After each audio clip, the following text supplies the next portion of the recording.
ఎదుట అమోరీయులను అప్పగించిన దినమున ఇశ్రాయేలు వినిచుండగా యెహోషువ యెహోవాకు ప్రార్థన చేశాడు. ఏమని ప్రార్థన చేశాడంట?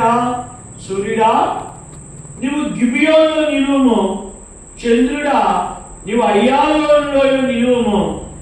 జనులు తమ శత్రువు మీద పగతీర్చుకునే వరకు సూర్యుడు నిలిచెను, చంద్రుడు ఆగెను అనే మాట యెషయాలో రాయబడినది కదా.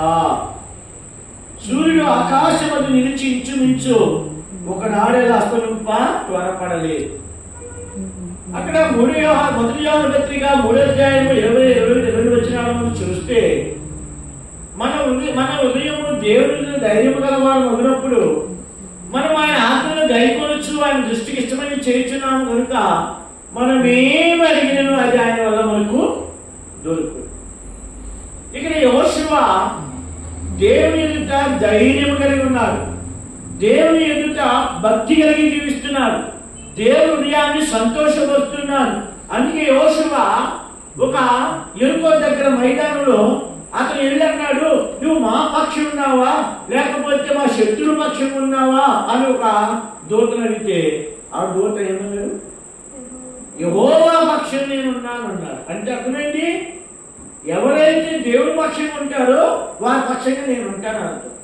అంటే ఆ దూత యెహోషువని బలపరచడానికి వచ్చింది, ఆ దూత యెహోషువని ప్రోత్సాహపడటానికి వచ్చింది. అంటే యెహోషువ జీవితంలో ఏం కలిగి ఉన్నాడు?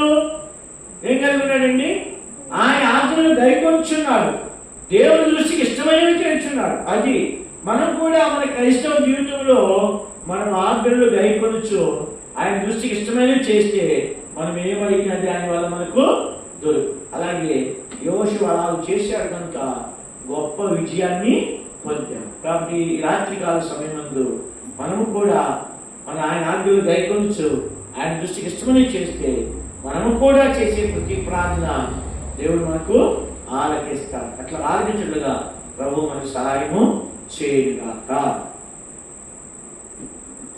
ప్రార్థనలకు వెళ్దాం. ప్రార్థించవలసిన అంశాలు, రేపు జూమ్లో నేను వాక్యం చెప్పాలి, తర్వాత లూరు గురించి అక్కడ పరిచయం గురించి చెప్పాలి, దాని కొరకు ప్రార్థన చేయండి. ఆదివారం పరిచయం వారి వెళ్తున్నాడు, శ్యామల ప్రయాణం వెళ్ళినట్లుగా ప్రార్థన చేయండి. ఆదివారం ఆరాధన కొరకై ఇక్కడ 5 స్థలాల్లో ఆరాధన, దాని కొరకు ప్రార్థన చేయండి. ఆదివారం రాత్రి సువార్త ఇంట్లో గృహ కూడిక ఉంది, దాని కొరకు ప్రార్థన చేయండి. మరి జూన్ 13వ తారీఖు నాడు క్షమించండి